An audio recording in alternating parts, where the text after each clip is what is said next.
Hello friends, good morning. നമ്മളുടെ Kerala T V സീരിയലിലേക്ക് എല്ലാവർക്കും സ്വാഗതം. അങ്ങനെ കൂട്ടുകാരിയും കൂടെ ഒപ്പിച്ചൊപ്പിച്ച് കളി കാര്യമായി. നന്ദയുടെ മുന്നിൽ ഷോ ഇറക്കി വലിയ നിരപരാധി ചമയാൻ ചെന്ന, അല്ലെങ്കിൽ വീണ്ടും രാധികാന്റിയെ ക്രൂശിൽ കയറ്റാൻ ചെന്ന പിങ്കിയെ നമ്മുടെ നന്ദ എടുത്ത് പൊതിഞ്ഞു കെട്ടി അങ്ങ് വിട്ടു. അത് കഴിഞ്ഞ് ഇനി എന്ത് ചെയ്യും, പുഷ്പനെ കൊണ്ടുള്ള ശല്യം സഹിക്കാതെ ഇനി എന്ത് ചെയ്യും എന്ന് സാന്ദ്രയോട് വിളിച്ച് അഭിപ്രായം ചോദിച്ച പിങ്കിക്ക് അടുത്ത പണി സാന്ദ്ര കൊടുക്കുക. അത് വേറൊന്നുമല്ല, ആ നെക്ലേഴ്സ് ആണ് ഇതിനുള്ളൊരു പോംവഴി. കാരണം 50,000 രൂപ എടുത്ത് പുഷ്പന് കൊടുക്കാൻ ഇപ്പോൾ പിങ്കിയുടെ കയ്യിൽ നിവർത്തിയില്ല. ഉള്ളതെല്ലാം നുള്ളിപ്പറക്കി സ്വർണം മേടിച്ചത് കൊണ്ട് ഇപ്പോൾ പാപ്പരാസിയായിട്ട് ഇരിക്കുവാണെന്നത്രേ. അതുകൊണ്ട് തന്നെ ഇനി എന്ത് ചെയ്യുമെന്ന് പറഞ്ഞതുകൊണ്ട് കൂട്ടുകാരി നെക്ലേഴ്സ് വെച്ചുള്ള കളി അങ്ങ് പറയുക. അപ്പോൾ വീട്ടിലാണല്ലോ നെക്ലേഴ്സ് ഇരിക്കുന്നത്. വീട്ടിലിരിക്കുന്ന നെക്ലേഴ്സ് പോയി എടുത്ത് അത് കൊണ്ടുപോയി പണയം വെച്ച് ആ പണയ പൈസ എടുത്ത് ഈ പറയുന്ന നമ്മുടെ പുഷ്പന് കൊടുക്കുക.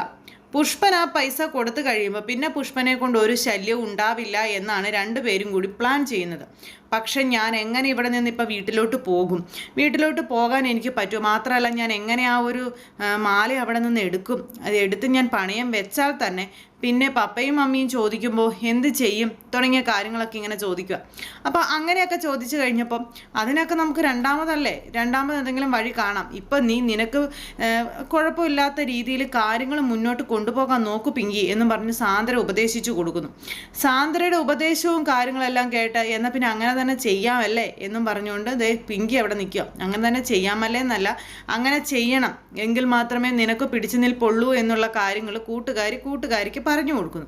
കൂട്ടുകാരികൾ രണ്ടും കൂടി അടുത്ത പ്ലാനും പദ്ധതികളും ഒക്കെ ഒരുക്കുന്ന സമയത്ത് അങ്ങനെ സമാധാനത്തിൽ നിൽക്കുക പിങ്കി ഫോൺ വിളിച്ചുകൊണ്ടിരിക്കുന്ന സമയത്ത് നമ്മുടെ ഗൗതം അതിൽ നടന്നു വരുന്നത്. ഗൗതം നടന്നു വന്നപ്പോൾ പിങ്കിയെ കണ്ടു. പിങ്കി എന്നും പറഞ്ഞ് വിളിച്ചപ്പോഴേക്കും ഫോൺ വേഗം തന്നെ കട്ട് ചെയ്തു. എന്താ ഗൗതം, എന്തിനാ വിളിച്ചതെന്ന് ചോദിച്ചപ്പോൾ ഗൗതത്തിനും പിങ്കിയുടെ ഈ കണ്ണിലെ ആ ഒരു പേടിയും കാര്യങ്ങളൊക്കെ കണ്ട് കാര്യങ്ങൾ അറിയാം. ഗൗതം എന്നിട്ട് ഈ പിങ്കിയെ അളക്കാൻ വേണ്ടി, പിങ്കിയുടെ സംസാരം എന്താണെന്ന് അറിയാൻ വേണ്ടിയിട്ട് പിങ്കിയോട് ഓരോന്ന് പറയാം. പിന്നെ പപ്പ വിളിച്ചിരുന്നു കേട്ടോ. പപ്പ ഗൗതത്തിനെ വിളിച്ചോ? പപ്പ എന്തിനാ ഗൗതത്തിനെ വിളിച്ചത്? അത് പിന്നെ ആ മാലയുടെ കാര്യങ്ങൾ പറയാനായിട്ടാണെന്ന് പറയുമ്പോൾ എന്ത് കാര്യങ്ങൾ പറയാൻ? പപ്പ എന്താ പറഞ്ഞത്? പപ്പ എന്നോട് പിങ്കി പറഞ്ഞതുപോലെ തന്നെയാണ് പറഞ്ഞത്, ആ മാലയുടെ കാര്യത്തിൽ ഒന്നും ചെയ്യണ്ടായെന്ന്. കാരണം ആ മാലയുടെ കാര്യത്തിൽ എന്തെങ്കിലും ചെയ്തു പോയിട്ടുണ്ടെങ്കിൽ ഒരു പക്ഷേ അത് മറ്റുള്ളവർക്ക് വേദന ഉണ്ടാക്കുന്ന രീതിയിൽ കാര്യങ്ങൾ മുന്നോട്ട് പോകും. അതുകൊണ്ട് പപ്പ കുടുംബ ബന്ധങ്ങൾക്ക് വില കൊടുക്കുന്നുവെന്നും കുടുംബ ബന്ധങ്ങൾ തകരരുത് എന്നാണ് പപ്പ പറഞ്ഞത് എന്നൊക്കെ പറഞ്ഞ് ഗൗതം ഇങ്ങനെ ഓരോന്ന് പറയാം. അപ്പോൾ അത് കേട്ട് പിങ്കി ഇങ്ങനെ ആലോചിച്ച് നിൽക്കുക കേട്ടോ, മറുപടി ഒന്നും കൊടുക്കുന്നില്ല. അല്ല പിങ്കി, ഞാൻ ആലോചിക്കായിരുന്നു, പപ്പ അത്രത്തോളമൊക്കെ കാര്യങ്ങൾ പറയണമെന്നുണ്ടെങ്കിൽ ഈ ഒരു മോഷണ കേസിൽ പുഷ്പനു മേലെ അതിനേക്കാളും വലിയ തലച്ചോറ്, അതിനുവേണ്ടി പ്രയത്നിച്ചൊരു തലച്ചോറുണ്ടെന്ന് പപ്പയ്ക്ക് ശരിക്കും അറിയായിരിക്കും അല്ലേ? പപ്പയ്ക്ക് ആ ഒരു കുറ്റവാളി ആരാണെന്ന് വ്യക്തമായിട്ട് അറിയായിരിക്കും. അതുകൊണ്ടായിരിക്കും പപ്പ അത് അങ്ങനെ ആ ഒരു രീതിയിൽ എന്നോട് പറഞ്ഞത്. മാത്രമല്ല, ഇത് കേസാക്കേണ്ടതും. അങ്ങനെ പപ്പ പറഞ്ഞതുപോലെ തന്നെ അതിൻ്റെ പിന്നിൽ ഒരു വലിയ കുറ്റവാളി ഒളിഞ്ഞിരിപ്പുണ്ടെങ്കിൽ തീർച്ചയായും അത് നമ്മുടെ കുടുംബത്തിൻ്റെ കെട്ടുറപ്പിനെ ബാധിക്കും, അല്ലെങ്കിൽ കുടുംബത്തിൻ്റെ അഭിമാനത്തിനെ ബാധിക്കും അല്ല പിങ്കി? അപ്പോൾ പിന്നെ പപ്പ പറഞ്ഞതുപോലെ തന്നെ താൽക്കാലികമായിട്ട് ആ കുറ്റവാളി സന്തോഷിച്ചോട്ടെ, താൻ രക്ഷപ്പെട്ടു, താൻ പിടിക്കപ്പെട്ടില്ല എന്നുള്ള സന്തോഷത്തിൽ ആ കുറ്റവാളി ഇതിലെ വിരസി നടന്നോട്ടെ അല്ലേ എന്നൊക്കെ ഇങ്ങനെ ഗൗതം ചോദിക്കുക. അപ്പോൾ ഗൗതം ഇങ്ങനെ പറയുന്നത് കേട്ടപ്പോൾ പിങ്കിക്ക് അങ്ങ് ടെൻഷൻ അടിക്കാൻ തുടങ്ങി. പിങ്കിയുടെ ചങ്ക് കിടന്ന് പടപടാന്നാണ് ഇടിക്കുന്നത്. കാരണം ഗൗതവും അറിഞ്ഞു, എല്ലാവർക്കും അറിയാം താനാണ് ഇതിൻ്റെ പിന്നിൽ പ്രവർത്തിച്ചിരിക്കുന്നത് എന്നുള്ളതെന്ന ആ ഒരു ചിന്താഗതിയാണ് പിങ്കിക്ക്. അപ്പം ഞാൻ ഇത്രയൊക്കെ പറഞ്ഞിട്ട് പിങ്കി എന്താ ഒന്നും മിണ്ടാത്തത് എന്ന് ഗൗതം ചോദിച്ചപ്പോൾ അതെ, ഗൗതം പറഞ്ഞത് തന്നെയാണ് ശരി, അങ്ങനെ എന്തെങ്കിലും സംഭവിച്ചാൽ നല്ല സംഭവിച്ചു. അതുകൊണ്ട് തന്നെ ഈ കുടുംബത്തിനെ കുറിച്ച് ഓർത്ത്, അല്ലെങ്കിൽ ഈ കുടുംബത്തിൻ്റെ അഭിമാനത്തെക്കുറിച്ച് ഓർത്ത് ഞാൻ അതിനൊരു നടപടിയും എടുക്കുന്നില്ല എന്ന് പറഞ്ഞു. എന്തായാലും രാധികാന്റി ചെയ്തപ്പോൾ അവർക്കത് വലിയ കുറ്റമായിരുന്നു. അത് കുടുംബത്തിലുള്ള ഒരാളല്ലല്ലോ, ഇത് പിന്നെ കുടുംബത്തിലുള്ള ആളായതുകൊണ്ട്, കുടുംബത്തിൽ പറഞ്ഞ കള്ളിയായതുകൊണ്ട് അവർക്ക് ആ രീതിയിലുള്ള തീരുമാനങ്ങൾ എടുക്കാം. അവർ ആ തീരുമാനങ്ങൾ എടുക്കുകയും ചെയ്തു. അങ്ങനെ ആ ഒരു രീതിയിൽ ആ സംസാരം കഴിഞ്ഞ് നമ്മുടെ ഗൗതം അങ്ങ് പോയി. പിങ്കി ഒരു ശ്രദ്ധ വേണം കേട്ടോ എല്ലാത്തിലും, അല്ലെങ്കിൽ നാളെ ചിലപ്പോൾ പിങ്കിയാണ് കള്ളി എന്ന് ചിലരൊക്കെ പറഞ്ഞെന്നിരിക്കും. പിങ്കിക്ക് അത് താങ്ങാൻ പറ്റുമോ എന്നൊക്കെ ഗൗതം ഇങ്ങനെ ആക്കി ചോദിച്ചിട്ട് അവിടെ നിന്ന് അങ്ങ് പോയി. പിങ്കിക്കാണെങ്കിൽ ആകെ മിണ്ടാട്ടം മുട്ടി ആകെ ടെൻഷൻ കയറി ഇങ്ങനെ ഇരിക്കുക, ദൈവമേ പണി കിട്ടി. അപ്പോൾ അങ്ങനെ ഗൗതം പറഞ്ഞ ആ ഒരു ഇത് കഴിഞ്ഞപ്പോഴേക്കും പുഷ്പൻ വീണ്ടും പിങ്കിയെ ബ്ലാക്ക് മെയിൽ ചെയ്യാനായിട്ട് ഇങ്ങനെ ശ്രമിക്കുന്നു. കാശിൻ്റെ കാര്യം പറഞ്ഞു. പുഷ്പ താനൊന്ന് അടങ്ങി നിൽക്കുക, ഞാൻ ക്യാഷ് കൊണ്ടുതരാം, എനിക്കൊരു 2-3 ദിവസത്തെ സാവകാശം വേണം, പെട്ടെന്ന് താനിങ്ങനെ ചോദിച്ചാൽ എടുത്തു തരാൻ എൻ്റെ കയ്യിൽ ഞാൻ വെച്ചുകൊണ്ടിരിക്കുന്നതല്ല എന്നൊക്കെ പറഞ്ഞുകൊണ്ട് പിങ്കി പുഷ്പനോട് പറഞ്ഞു. ശരി കുഞ്ഞ്, ആയിക്കോട്ടെ, 2 ദിവസത്തിൽ കൂടുതൽ എന്തായാലും പുഷ്പേട്ടനൊരു അവധി തരില്ല കേട്ടോ. അതിനുള്ളിൽ 50,000 രൂപ എൻ്റെ കൈകളിൽ എനിക്ക് കിട്ടിയിരിക്കണം. ഇല്ലെങ്കിൽ ഇതിൻ്റെ എല്ലാം പിന്നിൽ കുഞ്ഞാണ് കളിച്ചതെന്നുള്ള കാര്യം ഞാൻ എല്ലാവരോടും അങ്ങ് പറയും. എന്താ അത് വേണോന്ന് ചോദിച്ചു.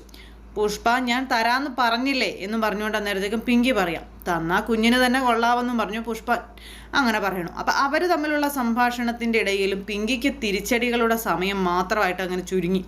ഇതെല്ലാം കഴിഞ്ഞു. പിന്നെ നമ്മുടെ പ്രിയയും അതുപോലെ തന്നെ നന്ദയും അരുണും കൂടി ചേർന്ന് ഇതിൻ്റെ പൂർണ്ണമായ സത്യം കണ്ടുപിടിക്കാനുള്ള പരിശ്രമങ്ങളും കാര്യങ്ങളും ഒക്കെ നടത്തുവാണ്. അപ്പോൾ ആ ഒരു CCTV ക്യാമറ ആ ഒരു ദൃശ്യം മുഴുവനും ഇവരുടെ കയ്യിലുണ്ട്. ഇത് മുഴുവൻ ഇവരവിടെ നിന്ന് അനലൈസ് ചെയ്യുക. അങ്ങനെ മൊത്തത്തിൽ കാര്യങ്ങളെല്ലാം ഇവർ തമ്മിൽ സംസാരിക്കുന്നു. അപ്പോൾ നമ്മൾ ഇതിലൂടെ ശരിക്കുള്ള കുറ്റവാളിയെ കണ്ടുപിടിച്ച് കഴിഞ്ഞിട്ടുണ്ടെങ്കിൽ എന്താണ് അടുത്ത നീക്കം എന്നുള്ള കാര്യമൊക്കെ അരുൺ ഇങ്ങനെ ചോദിച്ചു. എന്നിട്ട് ഇവരിങ്ങനെ ആ ഒരു ഇതെല്ലാം സീൻ ബൈ സീൻ ആയിട്ട് ഇങ്ങനെ കണ്ടു കഴിയുമ്പോഴാണ് ഈ നമ്മുടെ താരത്തിനെ അതിനകത്ത് അവർ പ്രത്യക്ഷപ്പെട്ടത് കണ്ടത്. വേറെ ആരുമല്ല, സാന്ദ്രയെ നേരത്തെ തന്നെ സംശയം ഉണ്ടായിരുന്നു എങ്കിലും വ്യക്തമായത് ഇപ്പോഴാണ്. സാന്ദ്രയാണെങ്കിൽ അവിടെ നിന്നുകൊണ്ട് ഇങ്ങനെ കയ്യും കാലും എടുത്ത് കാണിക്കുന്നു, അത് ചെയ്യിക്കുന്നു ഇത് ചെയ്യിക്കുന്നു, ഇവർ തമ്മിൽ സംസാരിക്കുന്നു. ഇത് കംപ്ലീറ്റ് കാര്യങ്ങൾ ആ ഒരു വിഷ്വൽസിലുണ്ട്.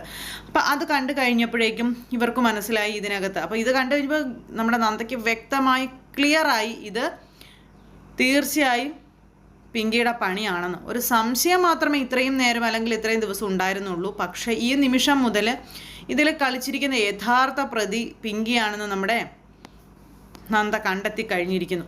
അങ്ങനെ നന്ദ ഇതെല്ലാം കണ്ട് യെസ് ഇപ്പോഴാണ് കാര്യങ്ങൾക്ക് വ്യക്തത വന്നത് എന്നുള്ള കാര്യം പറയാം. അപ്പോൾ പിങ്കിക്ക് വേണ്ടി പണിയെടുത്തത് ഇവളാണെന്നുള്ള കാര്യം നന്ദ തിരിച്ചറിഞ്ഞല്ലോ. അപ്പോൾ പ്രിയയും അരുണും ചോദിച്ചു, ഇനിയിപ്പോൾ എന്താണ് നമ്മൾ ചെയ്യേണ്ടത്? അപ്പോൾ ഇവളാണ് ഇതിനകത്ത് നിന്ന് ഈ ചരട് വലി മുഴുവൻ നടത്തിയിരിക്കുന്നത്. ഇനിയിപ്പം നമ്മൾ അടുത്ത നീക്കം ഈ പറയണ സാന്ദ്രയുടെ നേരെയാണോ എന്നിങ്ങനെ ചോദിച്ചപ്പം സാന്ദ്ര വെറും ഒരു ടൂള് മാത്രമാണെന്നും സാന്ദ്രയ്ക്ക് മേലെ ആ ഒരു വലിയ ബുദ്ധി പ്രവർത്തിച്ചിട്ടുണ്ടെന്നും ആ ബുദ്ധി ഏതാണെന്ന് തനിക്ക് മനസ്സിലായി എന്നുള്ള കാര്യങ്ങളും നന്ദ പറയണം.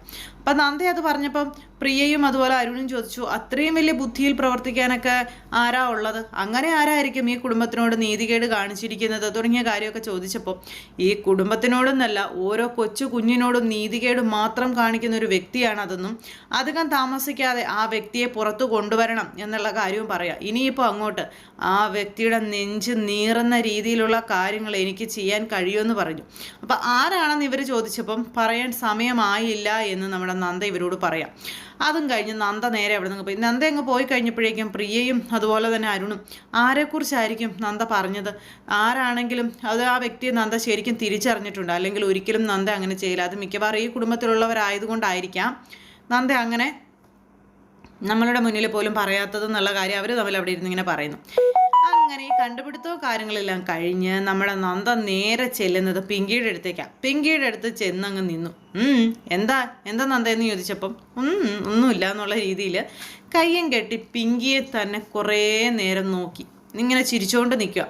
അപ്പം നന്ദയുടെ മുഖത്തെ ആ ഒരു ചിരിയും ആ ഒരു ആത്മവിശ്വാസമൊക്കെ കണ്ടപ്പോൾ ഇവിടെ പിങ്കിയുടെ ആത്മവിശ്വാസമൊക്കെ ചോർന്നു പോകാൻ തുടങ്ങി. കയ്യും കാലും വിറയ്ക്കാൻ തുടങ്ങി. പിങ്കി ഇങ്ങനെ അവിടെ കിടന്നിങ്ങനെ ഭയങ്കരമായിട്ട് നിന്ന് അവിടെ നിന്ന് രക്ഷപ്പെട്ടാൽ മതി എന്നുള്ള രീതിയിൽ ഇങ്ങനെ എന്താ പിങ്കി വേർക്കുന്നുണ്ടല്ലോ, എന്തു പറ്റി, ഫാൻ ഇടണമെന്നൊക്കെ ചോദിച്ചു. അങ്ങനെ പിങ്കിയെ കളിയാക്കുന്ന രീതിയിൽ തന്നെ നമ്മുടെ നന്ദ സംസാരിക്കാം. പിന്നെ എന്തായാലും പിങ്കി മിടിക്കുക കേട്ടോ എന്നൊക്കെ പറഞ്ഞു. ഇത്രയും ദിവസം എല്ലാവരുടെയും മുന്നിൽ ആ കേസ് തെളിക്കാൻ എത്രത്തോളം കഷ്ടപ്പെട്ടു. പിന്നെ രാധികാൻ്റെയാണ് കുറ്റവാളിയെന്ന് കണ്ടുപിടിക്കാനായിട്ടും ഒരുപാടങ്ങ് കഷ്ടപ്പെട്ടില്ലേ, അതിൻ്റെയൊക്കെ ക്ഷീണം കാണുമായിരിക്കും അല്ലേ എന്നൊക്കെ ചോദിച്ചുകൊണ്ട് നന്ദ പിങ്കീനെ അവിടെ ഇട്ട് ശരിയാക്കിയില്ലേ മക്കളെ? നന്ദയുടെ മുന്നിൽ ഒരു പൂച്ചയെ പോലെ പതുങ്ങി നിൽക്കുന്നതല്ലാതെ ഖമാന്നൊരക്ഷരം നമ്മുടെ പിങ്കിയുടെ നാവിൽ നിന്ന് വീണിട്ടില്ല. കാരണം നന്ദ ഒന്നൊച്ചത്തിൽ പറഞ്ഞാൽ തീരാവുന്നതേ ഉള്ളൂ പിങ്കിയുടെ ജീവിതമെന്ന് പിങ്കിക്ക് നല്ല വ്യക്തതയുണ്ട്.